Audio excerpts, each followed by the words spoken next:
JTV, Voice of Jagyapet. నమస్కారం, వార్తలకు స్వాగతం. ముందుగా ముఖ్యాంశాలు. మాజీ మంత్రి అంబటి రాంబాబు మీడియా సమావేశం, పలు అంశాలపై వివరణ.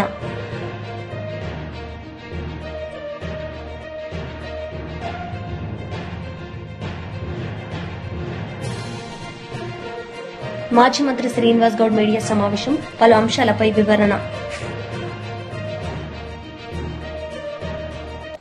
ఎంపీ ధర్మపురి అరవింద్ మీడియా సమావేశం నిర్వహించారు. ఈ సందర్భంగా పలు అంశాలపై ఆయన మాట్లాడారు. ప్రతి ఒక్కరు కూడా గుర్తు చేసుకుంటూ 3 రకాలుగా తెలంగాణ రాకముందు తెలంగాణ ఉద్యమం కేసీఆర్ గారు స్టార్ట్ చేసినప్పుడు తెలంగాణ పరిస్థితులు ఏముంది, ఉద్యమ పరిస్థితి ఏముంది, రాజకీయ నాయకుల యొక్క పరిస్థితి ఏముంది, ఏ రాజకీయ పార్టీలు మద్దతు తెలిపినాయి, వెనుకపోయినాయి, యూటర్న్ తీసుకున్నాయి, ఆ జిమ్మికులు అయిన అన్నిటినీ అధిగమించి పదవులన్నీ కూడా రాజీనామాలు చేస్తూ ఎలక్షన్లు పెడుతూ ప్రజలను ఉత్తేజం చేస్తూ మరి 14 సంవత్సరాల సుదీర్ఘ ప్రయాణంలో ఎంతో మంది కరుడుగట్టిన తెలంగాణ వ్యతిరేకులు ఈ టీఆర్ఎస్ పార్టీ ఉంటే తెలంగాణ ఎప్పుడో తెస్తుంది, టీఆర్ఎస్ ని తుడిచిపెట్టుకపోవాలి, తొక్కేసేయాలి, కనుగమరుగు చేయాలని చెప్పి ఎన్నో ప్రయత్నాలు చేసిన సందర్భాలు ఎన్నో రకాలుగా మరి ఆనాటి పరిస్థితులలో అధిగమించి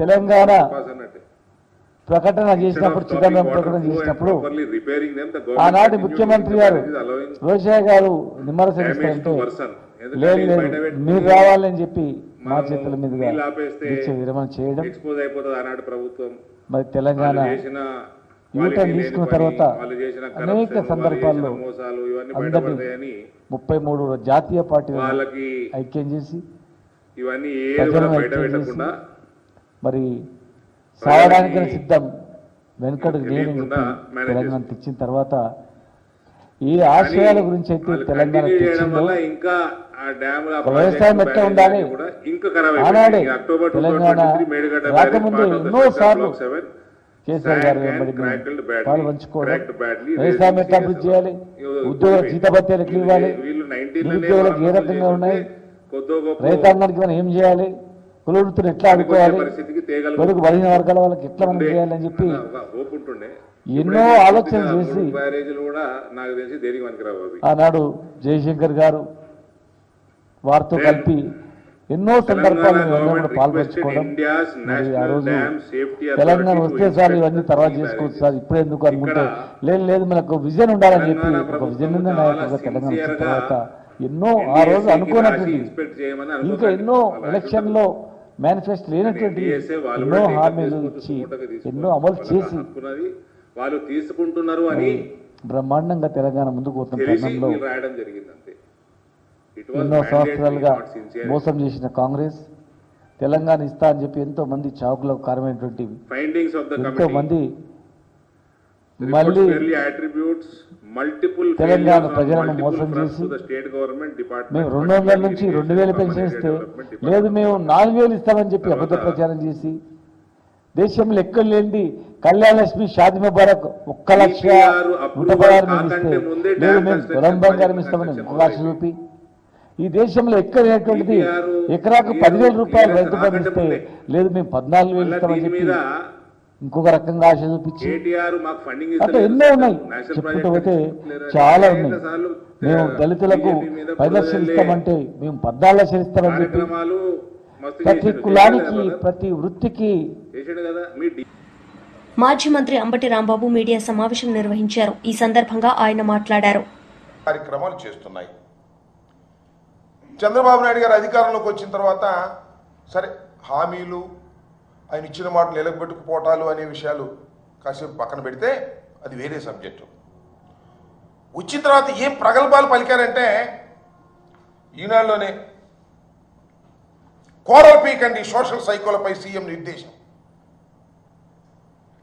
పీకేయండి సోషల్ మీడియాలో ఎవరైనా సరే సైకోలుగా వ్యవహరిస్తే వారిని కోరలు పీకేయండి అన్నాడు. మదమెక్కి మాట్లాడే వారిని వదిలే ప్రశ్నే లేదు, పెద్ద హెడ్డింగ్. సోషల్ మీడియా సైనికులకు చెక్, తప్పు చేసిన వారిని శిక్ష తప్పదు. అనుచిత పోస్టులకు తీవ్రమైన పరిణామాలు. ఆ పోస్టులు చూసి నా బిడ్డలు కన్నీరు పెట్టుకున్నారు. పవన్ కళ్యాణ్ గారు మంత్రివర్గంలో వాపోయాడట. అసభ్య పోస్టులు పెడితే పీడీ యాక్ట్, అసభ్యమైన పోస్టులు పెడితే మాత్రం ఊరుకోము, పీడీ యాక్ట్ పెట్టేసి లోపలేసేస్తాము అని ప్రగల్భాలు పలికారు. ఇవన్నీ వైసీపీ వారిని లోపల వేయడానికి ఉపయోగించే కార్యక్రమాలే తప్ప చంద్రబాబు నాయుడు గారికి మాత్రం ఆయన పెంచి పోషిస్తున్నటువంటి సోషల్ మీడియాను మాత్రం ఎక్కడ చెక్కు చెదనివ్వాల. అసభ్యకరమైనటువంటి పోస్టులు, అసభ్యకరమైనటువంటి మాటలు, అసభ్యకరమైనటువంటి వేషాలు, అసభ్యకరమైనటువంటి చిత్రీకరణలు చేస్తూనే ఉన్నారు. వారిని ప్రోత్సహిస్తూనే ఉన్నారు చంద్రబాబు నాయుడు గారు. మీరు ఈ మధ్యకాలంలో చూస్తే మాజీ ముఖ్యమంత్రి జగన్మోహన్ రెడ్డి గారి మీద ఒక ఐటీడీపీ కార్యకర్త ఏ విధంగా మాట్లాడాడో మనం చూసాం. వారి మీద, వారి సతీమణి భారతి గారి మీద ఏ రకమైన అనుచిత వ్యాఖ్యలు చేశారో నేను ప్రత్యేకంగా చెప్పాల్సిన అవసరం లేదు. చాలా సీరియస్గా తీసుకోవాల్సినటువంటి అంశం. మేము పెద్దగా సీరియస్గా తీసుకోలేదు, కానీ ప్రజలు తీవ్రంగా స్పందించారు. సోషల్ మీడియాలో న్యూట్రల్ యాక్టివిస్టులు తీవ్రంగా స్పందించారు. ఏమిటి అన్యాయం? ఇంత దారుణంగా ఎలా మాట్లాడతారు? ఇది తప్పు కదా అని చంద్రబాబు నాయుడు గారు యాక్షన్కి వచ్చేసారండి. తక్షణమే అరెస్ట్ చేయమన్నారు, అరెస్ట్ చేశారు. నేను ఆ రోజునే చెప్పా, ఇదంతా ఒక డ్రామా. జగన్మోహన్ రెడ్డి గారి సతీమణిని అన్న తర్వాత మేము ఊరుకోము అనేటువంటి ఒక డ్రామాని క్రియేట్ చేసి పాపం అతన్ని అరెస్ట్ చేశారు. చేబోలు కిరణ్ అనే వ్యక్తిని. అతను పెంచిపోసింది ఎవరండి? అతను ఐటీడీపీ. మాజీ మంత్రి హరీష్ రావు మీడియా సమావేశం నిర్వహించారు. ఈ సందర్భంగా పలు అంశాలపై ఆయన మాట్లాడారు. వరంగలే వేదిక అయింది.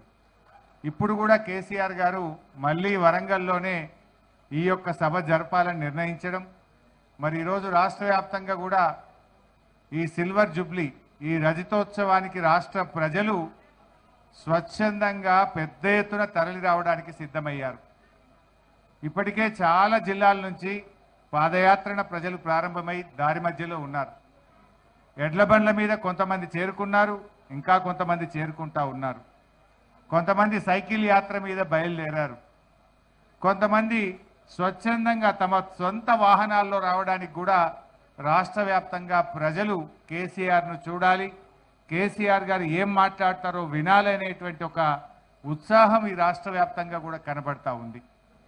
బీఆర్ఎస్ రజతోత్సవం అంటే ఇది తెలంగాణ ప్రజలందరికీ కూడా నిజంగా ఒక రకంగా పండగ లాంటిదే. బీఆర్ఎస్ పార్టీ లేకపోతే ఇవాళ తెలంగాణ లేదు, తెలంగాణ లేకపోతే ఇవాళ ఇంత అభివృద్ధి మనం చూసేటువంటి వాళ్ళం కాదు. ఆనాడు సమైక్య రాష్ట్రంలో కరువు కాటకాలకు నిలయంగా, వలసలకు నిలయంగా, ఆత్మహత్యలకు నిలయంగా ఉన్న ఈ ప్రాంతానికి విముక్తి కలిగించి తెలంగాణ ఆత్మగౌరవ బావుటా ఎగిరేసినటువంటి పార్టీ ఇవాళ బీఆర్ఎస్ పార్టీ. రాష్ట్రాన్ని సాధించింది బీఆర్ఎస్ పార్టీ, రాష్ట్రాన్ని అభివృద్ధి పథంలో నడిపించింది బీఆర్ఎస్ పార్టీ. ఇవాళ ప్రతిపక్షంలో కూడా కాంగ్రెస్ ప్రభుత్వం మెడలు వంచి ప్రజల పక్షాన నిలిచింది కూడా బీఆర్ఎస్ పార్టీ. సో బీఆర్ఎస్ ఏ పాత్రలో ఉన్నా ప్రజల పక్షమే. ఆనాడు ఉద్యమ పార్టీగా ఉన్నా, 10 ఏళ్ళు అధికారంలో ఉన్నా, ఈ ఏడాదిని అర్థం ప్రతిపక్షంలో ఉన్న బీఆర్ఎస్ ఎప్పుడూ ప్రజల పక్షమే. ప్రజలు ఏ రోల్ ఇచ్చినా ప్రజల ఆకాంక్షల కోసం పనిచేసేటువంటి పార్టీ ఇవాళ బీఆర్ఎస్ పార్టీ. ఇవాళ ఏ రోజైనా ప్రజలు ఇవాళ ఏ కష్టం వచ్చినా మళ్ళీ బీఆర్ఎస్ వైపే చూస్తున్నారు. రాష్ట్రంలో మళ్ళీ కేసీఆర్ రావాలి, మళ్ళీ బీఆర్ఎస్ ప్రభుత్వం రావాలి అని ఇలా రాష్ట్ర ప్రజలందరూ కూడా కేసీఆర్ వైపు చూస్తూ ఉన్నారు.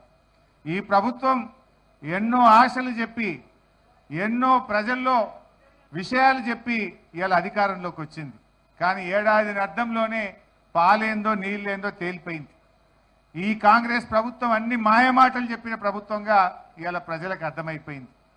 ఒక్క కొత్త పథకాలు సరిగ్గా నడవలేదు, కానీ ఉన్న పథకాలు మాత్రం బంద్ పెట్టిండ్రు. ఏడాది అర్థంగా ఫీజు రియంబర్స్మెంట్లో 1 రూపాయి ఇయ్యక ఇవాళ విద్యార్థుల చదువులు ఆగమైతా ఉన్నాయి. లక్షలాది మంది విద్యార్థుల జీవితాలు రోడ్ల మీదకి వస్తున్న పరిస్థితి. ఇలా కేసీఆర్ కిట్ బంద్ అయిపోయింది, రైతు బంధు బంద్ అయిపోయింది, బతుకమ్మ చీరలు బంద్ అయిపోయినాయి, కళ్యాణ లక్ష్మి అయితే పిల్లలు పుట్టినదాకా కూడా వస్తలేవు. తులం బంగారం దేవుడెరుగు కానీ కళ్యాణ లక్ష్మి చెక్కులు కూడా రానటువంటి పరిస్థితి ఏర్పడ్డది. ప్రభుత్వం మొత్తం కూడా ఇలా కాంగ్రెస్ ప్రభుత్వం శృతి లేని గతి లేని ప్రభుత్వం అయిపోయింది. డైరెక్షన్ లెస్ ప్రభుత్వం అయింది. క్యాబినెట్లో కాంగ్రెస్ ప్రభుత్వంలో ఒక శృతి లేదు, తలా ఒక మాట మాట్లాడుతూ ఉన్నారు. ఇలా రాష్ట్ర ఆదాయం తగ్గుముఖం పట్టింది. బీఆర్ఎస్ ప్రభుత్వం ఉండగా ఏటా ఎమ్మెల్యే సోమిరెడ్డి చంద్రమోహన్ రెడ్డి మీడియా సమావేశం నిర్వహించారు. ఈ సందర్భంగా పలు అంశాలపై ఆయన మాట్లాడారు. ఎందుకు ఈడీ ఎంటర్ కాదు? నేనేమంటానంటే బోఫోర్స్ కుంభకోణం 2089 రాజీవ్ గాంధీని కొంప ముంచేసింది. 60 కోట్లు. బోఫోర్స్ కుంభకోణం ఓన్లీ 60 crores అయిపోయినాడు రాజీవ్ గాంధీ పాపం. 2014 2G స్కామ్, మన్మోహన్ సింగ్ అయిపోయినారు. ఈ 2 స్కామ్స్తో అసలు నేషనల్ పార్టీ జాతీయ హోదా కోల్పోయే పరిస్థితి కాంగ్రెస్ పార్టీకి వచ్చింది. బట్ అది 60 కోట్లయితే ఒక దేశంలో ప్రధానిని ప్రజలు మట్టుపెడితే ఇదంతా ఆషామాషి కేసా ఇది? ఆషామాషి కేసా ఇది? అంటే ఇప్పుడు నేను ఒక మాట చెప్తున్నాను, మీరు లెక్కలేసినారు. మధ్యలో కరోనా, ఓన్లీ కరోనా టైంలో 2020 మార్చ్ 23 నుంచి మే 4 ఓపెన్ చేసేసారు. షాప్స్ క్లోజ్ అయింది లెస్ దెన్ 2 months. ఒక మాట నేను అడుగుతుండా, 2018-19లో IML కేసెస్ 3,84,000. మధ్యలో జగన్మోహన్ రెడ్డి టైంలో 2021 1,87,000, 1,87,059,131 కేసులు సేల్స్. అంటే 3,84,000 నుంచి 1,87,000. Okay, will agri. కరోనా 21-22 2,63,000 కేసులు. బీర్ కేసెస్ అయితే పర్ మంత్ 18-19లో 23 లక్షల కేసెస్, 19-20లో 17,74,000, 20-21లో 4,75,000, 22-23లో 6,79,000.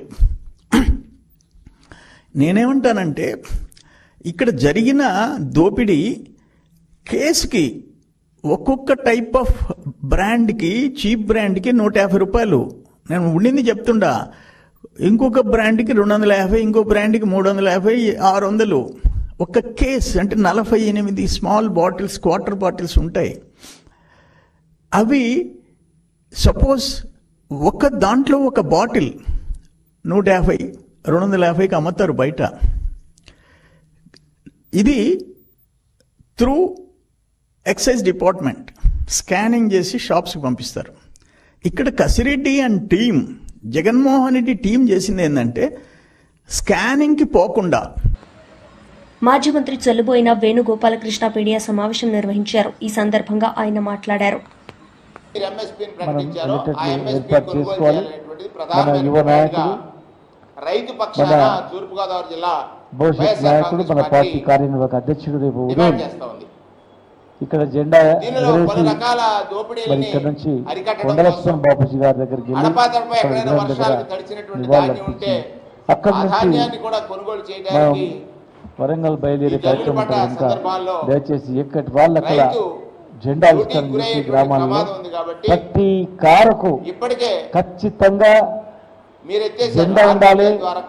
మన కేసీఆర్ గారి స్టిక్కర్ ఉండాలి. మన నాయకుడు, మన నాయకుని యొక్క పోస్టర్, వాల్ పోస్టర్ ని ఖచ్చితంగా కారుకు ఉదయం ముందు వెనుక భాగం, ముందు పక్కల వెనుక భాగం పోస్టర్ నచ్చుకొని తెలంగాణ జెండా కట్టుకొని తెలంగాణ ప్రజలకు, రైతులకు ఒక భరోసా దండు గదిలిందిరా, మళ్ళీ వస్తుంది, మళ్ళీ మూడోసారి కేసీఆర్ గారు వస్తారు, ముఖ్యమంత్రి అవుతాడు, ఈ తెలంగాణ మనల్ని కాపాడుతాడు, మనం జర్ర ఓపిక పట్టుకుందాం ధైర్యంగా ఉండేటట్లు, రైతు పండించిన రైతులకు ధైర్యాన్ని ఇచ్చేటట్లు, అలాగే ఆత్మహత్య చేసుకుంటారు అక్కడక్కడ, ఎంతో మంది ఎన్నో రకాలుగా కొనుగోలు చేయాలి. వచ్చిన్నర సంవత్సరం అయిపోయింది, ప్రభుత్వం కొనుగోలు కొద్ది రోజులు ఎత్తుకోబడితే భరోసా ఇచ్చేటట్లు మన కార్యక్రమం డిమాండ్ చేస్తా ఉన్నాం.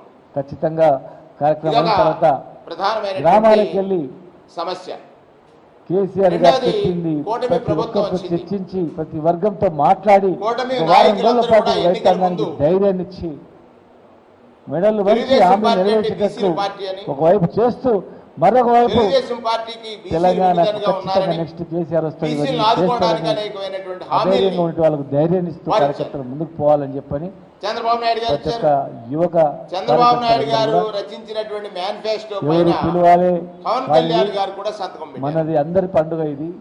అంటే చంద్రబాబు నాయుడు గారు మాటలు కొన్ని నమ్మరు ప్రజలు, కానీ సాక్షిగా పవన్ కళ్యాణ్ గారు సంతకం భావించి కార్యకర్తలందరూ అమలు చేస్తాం అనేటువంటి మాట. ఆ సందర్భంలో పవన్ కళ్యాణ్ గారు ఏం చెప్పారు? ఆ మూలకు 50 సంవత్సరాలు పైబడిన చేసుకోవాలి, ఎందుకంటే ఎంతో కష్టాలు పడి మనం తెచ్చుకున్న తెలంగాణ 15 నెలల్లో ఆగవాలని చూసుకోవాలి. కళ్ళ ముందర చూస్తుంటే మనకి కుటుంబాల్లో ఉన్న వ్యక్తులకు 50 సంవత్సరాల వయసు అడిగితే పెన్షన్ మంజూరు చేస్తాం. నిర్బంధాల మధ్యలో నేను వారికి గుర్తు చేస్తా ఉన్నాను.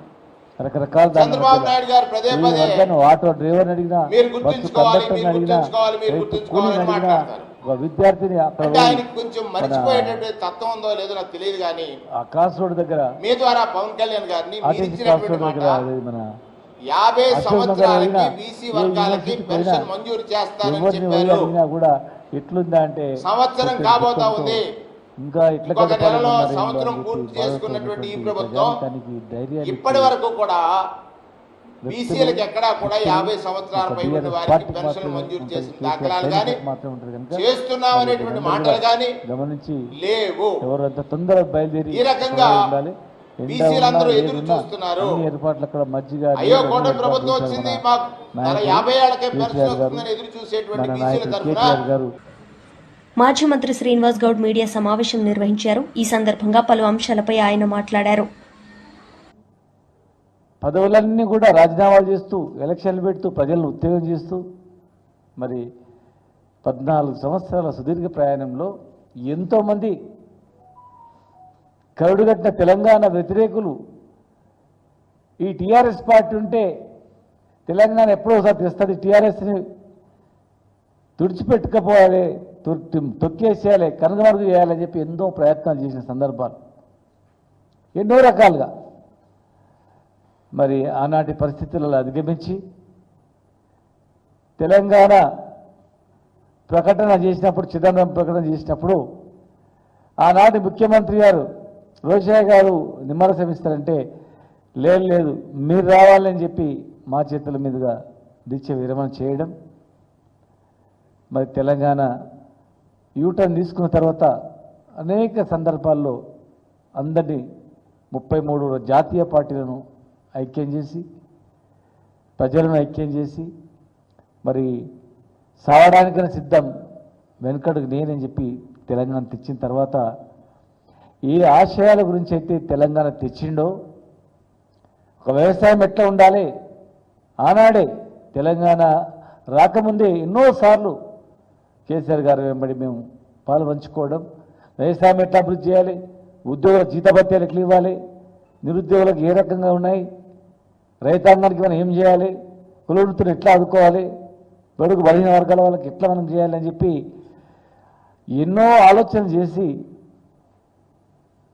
ఆనాడు జయశంకర్ గారు వారితో కలిపి ఎన్నో సందర్భాల్లో మేమందరం కూడా పాల్పంచుకోవడం. మరి ఆ రోజు తెలంగాణ వస్తే చాలు ఇవన్నీ తర్వాత చేసుకోవచ్చు సార్ ఇప్పుడు ఎందుకు అనుకుంటే లేదు మనకు విజన్ ఉండాలని చెప్పి ఒక విజన్ ఉన్న నాయకుడిగా తెలంగాణ వచ్చిన తర్వాత ఎన్నో ఆ రోజు అనుకోనటువంటివి, ఇంకా ఎన్నో ఎలక్షన్లో మేనిఫెస్టో లేనటువంటివి ఎన్నో హామీలు ఇచ్చి ఎన్నో అమలు చేసి మరి బ్రహ్మాండంగా తెలంగాణ ముందుకు పోతున్న తరుణంలో ఎన్నో సంవత్సరాలుగా మోసం చేసిన కాంగ్రెస్, తెలంగాణ ఇస్తా అని చెప్పి ఎంతోమంది చావుకులకు కారణమైనటువంటి ఎంతోమంది మళ్ళీ తెలంగాణ ప్రజలను మోసం చేసి మేము 200 నుంచి 2000 పెన్షన్ ఇస్తే లేదు మేము 4000 ఇస్తామని చెప్పి అబద్ధ ప్రచారం చేసి దేశంలో ఎక్కడ లేని కళ్యాణ లక్ష్మి షాది ముబారక్ 1,116,000 మేము ఇస్తే లేదు మేము తులం బంగారం ఇస్తామని ఇంకొక ఆశ చూపి ఈ దేశంలో ఎక్కడ లేనటువంటిది ఎకరాకు 10,000 రూపాయలు రైతు బంధు ఇస్తే లేదు మేము 14,000 ఇస్తామని చెప్పి ఇంకొక రకంగా ఆశ చూపించి అట్లా ఎన్నో ఉన్నాయి, చెప్పుకుంటూ పోతే చాలా ఉన్నాయి. మేము దళితులకు 10 లక్షలు ఇస్తామంటే మేము 14 లక్షలు ఇస్తామని చెప్పి ప్రతి కులానికి ప్రతి వృత్తికి ఎన్నో అబద్ధపు హామీలతో అధికారంలోకి వచ్చి మరి ఈరోజు రైతు కూలీలకు ఇస్తున్నటువంటి 2,500 రూపాయలు ఎక్కడ పోయినో తెలియదు, కౌలు రైతులకు ఇస్తున్నటువంటి రైతు బంధు ఎక్కడ పోయిందో తెలియదు, అసలు ఎకరా 2 ఎకరాలు కూడా ఇచ్చే పరిస్థితి లేదు, రుణమాఫీ చేస్తాం ఇప్పుడే. వార్తలు ముగించే ముందు ముఖ్యాంశాలు మరోసారి. మాజీ మంత్రి అంబటి రాంబాబు మీడియా సమావేశం, పలు అంశాలపై వివరణ.